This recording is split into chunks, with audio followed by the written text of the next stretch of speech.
Olá, seja muito bem-vindo nessa nossa nova websérie de vídeos, falando agora de próstata inchada, ou o termo que nós usamos, hiperplasia de próstata. No vídeo de hoje, os 6 melhores tratamentos para hiperplasia de próstata. Eu sou Otávio Berti, eu sou médico urologista, atuo aqui na região de São José dos Campos, aqui no meu amado Vale do Paraíba. Antes da gente iniciar esse vídeo, eu gostaria que você fizesse 3 ações. Deixa um like no nosso vídeo, compartilhe o nosso conteúdo, principalmente com homens acima de 40 anos que precisam ter essa informação, e se inscreva no nosso canal e ative a notificação na opção todas, que toda semana eu vou estar lançando um vídeo novo dessa nossa nova websérie.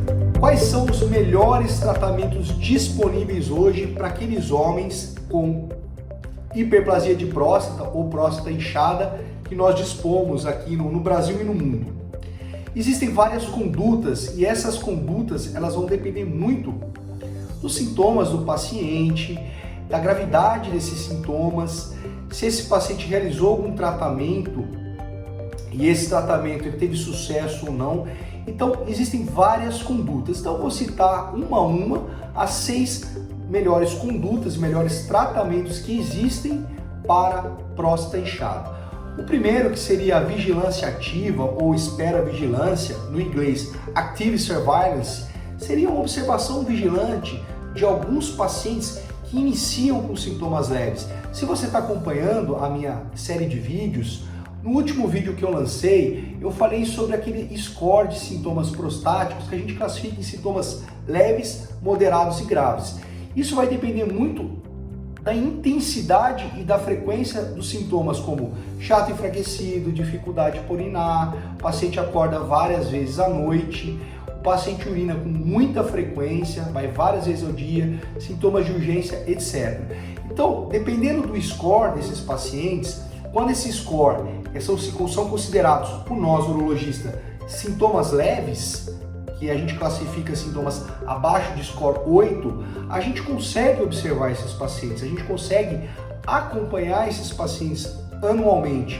Esses pacientes, na maioria das vezes, inicialmente, eles não necessitam de tratamento algum, a não ser a realização de exames preventivos, como PSA e TOC, anualmente, e avaliação desse score de sintomas.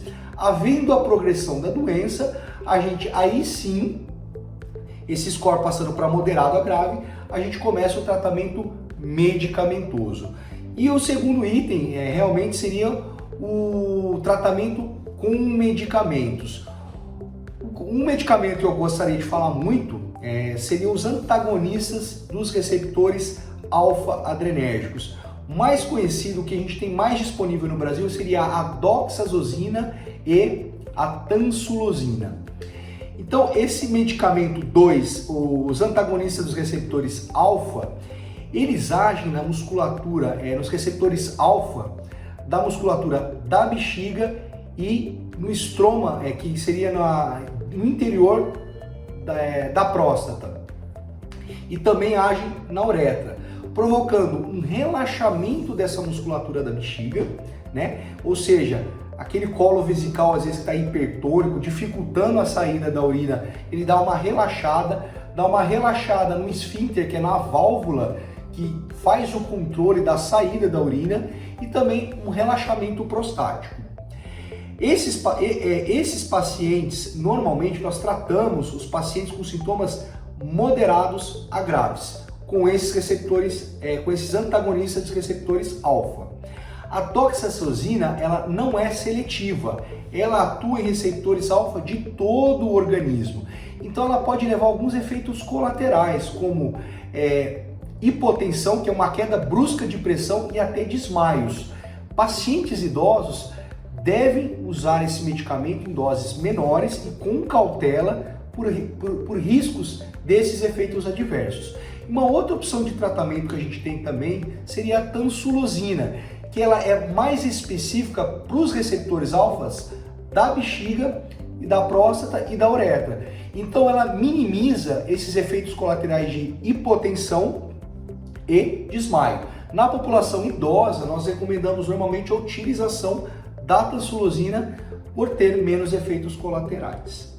Um detalhe importante sobre essas duas medicações que a gente tem que enfatizar seria uma síndrome, que é a síndrome da íris flácida. Então, pacientes que vão ser submetidos a cirurgias de catarata, eles devem avisar o seu oftalmologista que estão utilizando essa medicação. Terceiro medicamento que a gente pode estar falando seriam os inibidores da 5-alfa-redutase. Os mais conhecidos aqui no Brasil que nós temos disponíveis seriam a finasterida e a dudasterida.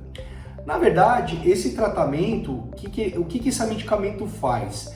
Ela inibe a conversão da testosterona naquele metabólico chamado dihidrotestosterona. É a dihidrotestosterona aumentada na próstata que leva ao crescimento prostático. Então, você bloqueando a formação dessa DHT através dessa medicação, você não vai ter disponível essa DHT no tecido prostático. Então, isso vai levar ao quê? Uma redução da glândula, uma menor compressão da uretra. Então, o paciente vai conseguir esvaziar sua bexiga, vai aliviar essa obstrução, então melhora os sintomas urinários. Isso está de acordo muito com a fisiopatologia do inchaço da próstata, da hiperplasia prostática. Esses medicamentos, eles são muito utilizados e com critério para aqueles pacientes com sintomas leves a moderados que têm próstatas maiores do que 40 gramas. E é esperado em torno de 3 meses a 6 meses uma redução em cerca de 25 a 30% no tamanho da próstata. Então, às vezes, o paciente ele entra com o medicamento hoje, ele vai começar a ter um efeito dentro de 2 meses a 6 meses com o uso da medicação. Então, não é um efeito imediato. Os alfa-bloqueadores possuem a vantagem de ter um efeito sintomático melhor, inicialmente, do que os inibidores da 5-alfa-redutase. Então, o paciente ele tem que ser avisado de que essa medicação ela vai ter um efeito desejado mais prolongado. Uma outra observação que a gente deve enfatizar é que esses pacientes eles vão ter uma redução de 50% no valor do PSA.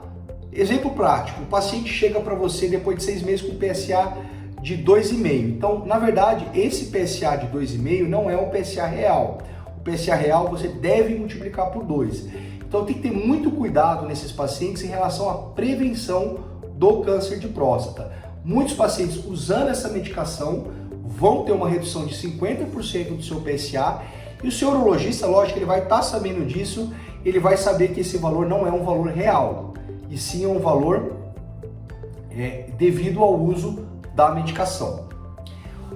A grande vantagem do uso desses medicamentos, dos inibidores da 5-alfa-redutase, é que os estudos mostram que essas medicações evitam, diminuem a chance do paciente evoluir para a retenção urinária aguda, ou seja, diminui a progressão da doença e também evitam a progressão para cirurgia. 4. Tadalafila. Sim, a tadalafila também é um medicamento que pode sim ser utilizado para inchaço na próstata, para sintomas de hiperplasia prostática benigna. Tem estudos mostrando que a tadalafila ela provoca um relaxamento da musculatura lisa da bexiga, ou seja, ela relaxa a saída do colo vesical, da urina, provoca um relaxamento também da próstata e da vascularização ali do trato urinário como um todo. E isso melhora os sintomas dos pacientes que apresentam dificuldade para urinar. Uma boa indicação desse medicamento são naqueles pacientes que apresentam sintomas de próstata inchada e ao mesmo tempo apresentam disfunção sexual, como impotência, a dificuldade ou incapacidade de manter a ereção.